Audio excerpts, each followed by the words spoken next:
Important things that the chief audit executive needs to do is monitor the internal audit operations to make certain that things are being done like they're supposed to be being done. The work is being done. The work is being done properly. The work is being done on time and all of that. And so this monitoring is an important thing. If we do the monitoring and we are looking to make certain that the internal audit function is operating efficiently and effectively and in conformance with the standards.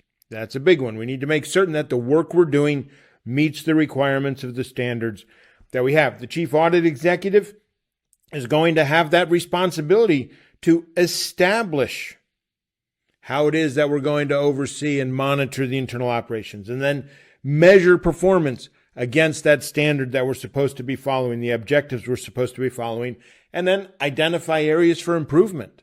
It's not only a matter of making certain that we're doing well, but always looking to see what it is that we're able to do better. What are those opportunities that we have going forward? And so this process of monitoring the internal audit operations, there's a broad scope to what has to be done. We're going to be verifying conformance with all of the standards that need to be verified. We're going to be making certain that we're making progress towards achieving the internal audit plan that we set up. We're going to be evaluating the quality of all of the engagements that are being done. We're going to measure our performance against our objectives. And we're going to be getting feedback from the stakeholders. We're going to be getting feedback from our audit clients, the engagement clients, from the board. Are we providing the information that they need in time for when they need it? And so all of this is that process of making certain that what we're doing is what we're supposed to be doing. And so we'll start by talking about some of the different ongoing monitoring activities that we have, some of the ways that this is done. This is the day-to-day supervision, the review, making certain that all of the internal audit activities are being done like they're supposed to be done. A big part of this is the engagement supervision. As every engagement is being performed, all the work is being supervised. The work is being reviewed. We have the supervisors on the engagement. Some the chief audit executives, senior leaders are all going to be looking at and going through this engagement supervision throughout the field work, throughout the work that's being done, throughout the reports being done. And part of this is the work paper review, making certain that the work papers describe properly the work that was done, the tests that were performed, the results of those tests, how it is that all of that work that we're doing supports the engagement that we reached. Are we able to go back and demonstrate why we determined it was working or it wasn't working or whatever the case may be? We need to make certain that we're making progress.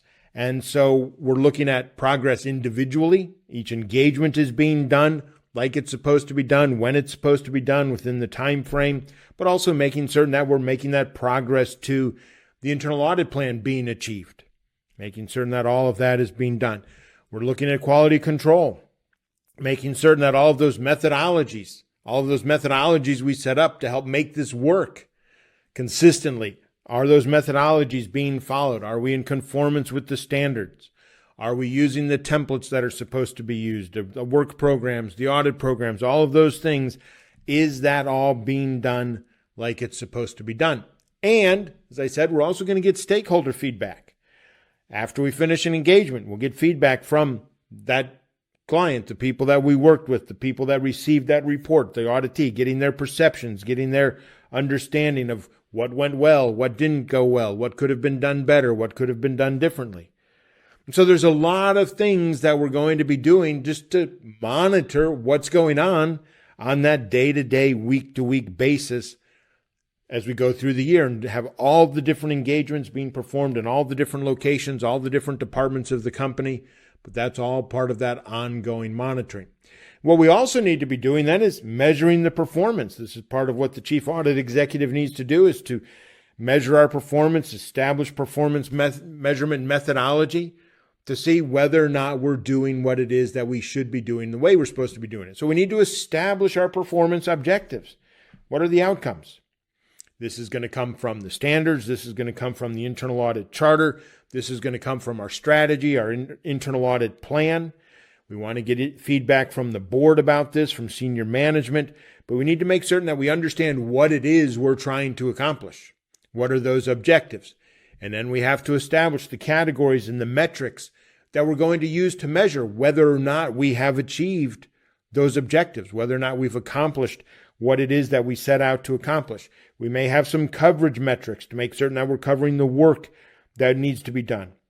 We have quality metrics to make certain that we're doing things at the right quality level. It's being done like it needs to be done. We may have some efficiency metrics. Make certain that our resource utilization is good, that we're getting things done when we're supposed to, within the time that was in the budget. Okay, all of those to make certain that we're looking at how it is that we're performing.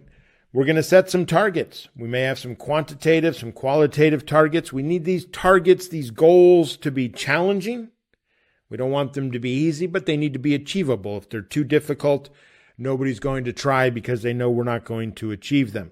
And then ultimately, we need to analyze the performance and do the reporting. And it's this reporting that really provides a lot of value to us, not only internally in terms of what we need to improve and how it is that we're doing, but this is also going to communicate to the board, to senior management, what we're doing and how we're doing, and demonstrate that we're doing what we're supposed to be doing. We're providing the value that we're supposed to be providing. But as we're going through this performance measurement, there's a lot of self-assessment that needs to be done. And so periodic self-assessments are part of the quality and improvement plan. And so we'll just talk briefly as we go through this here.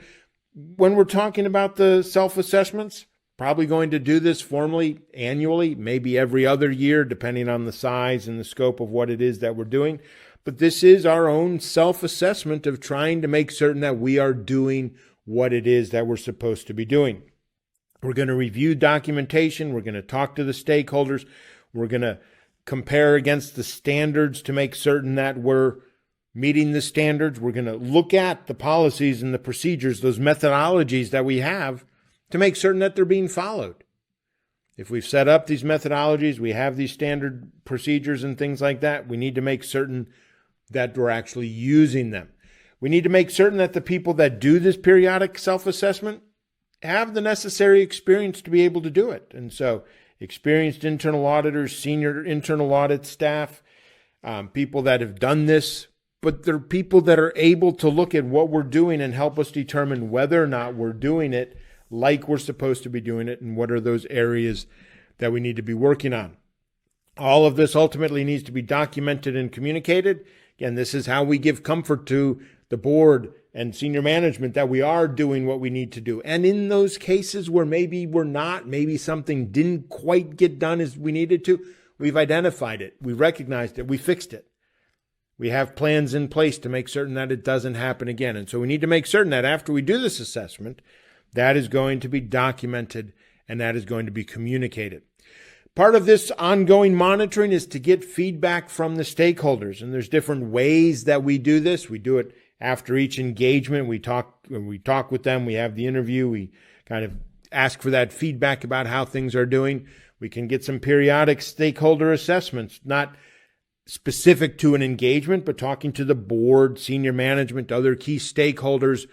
Again, not about a specific engagement, just about the internal audit function as a whole. And are we doing what it is that we need to be doing, what it is that they're expecting of us, what it is that's going to help them do their job.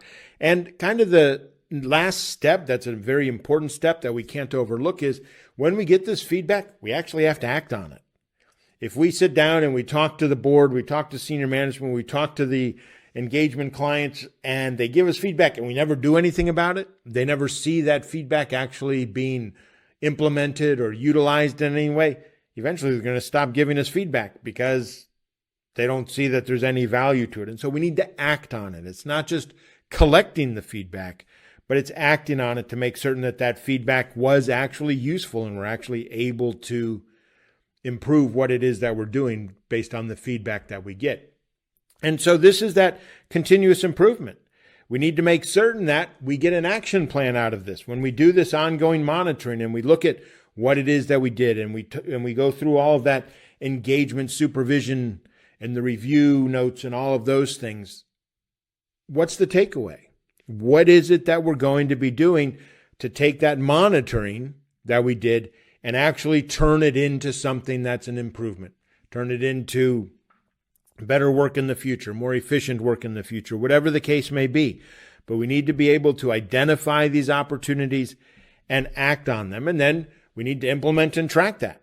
We need to make certain that those action plans are actually being done, that they've been implemented. This is the same thing that we do with any engagement. At the end of the engagement, we tell the client, here's what you need to do. Here's what will make things better. And then we follow up on that. And that's what we're doing for ourselves. We're just turning that same tool to ourselves. Here's what we need to do better. And here's how it is that we're going to be doing it. And this all leads to, ideally, that culture of continuous improvement.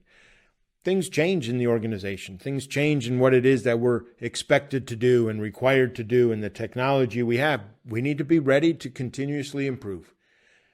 Work, get feedback, take that feedback, identify what it is that we can do better, figure out how we're going to do it, and then implement it. That culture of always trying to figure out how we can do what we're doing a little bit better. And so that's really the end value of monitoring. If we do the monitoring and we find out, oh, we don't do this very well and we don't do that very well, and we don't do anything about it, there was really no need to do the monitoring. And so this part about coming up with the action plan and implementing that action plan, that's what brings value to the monitoring. That's what makes that monitoring actually have value and lead to improvements going forward, and helps us do what it is that we're supposed to do, meet those stakeholder expectations, exceed those stakeholder expectations. There's nothing wrong with exceeding those expectations and doing more than people are expecting or more than what people are waiting for us. That starts with the monitoring, but ultimately it needs to become action so that we improve and we do better year after year.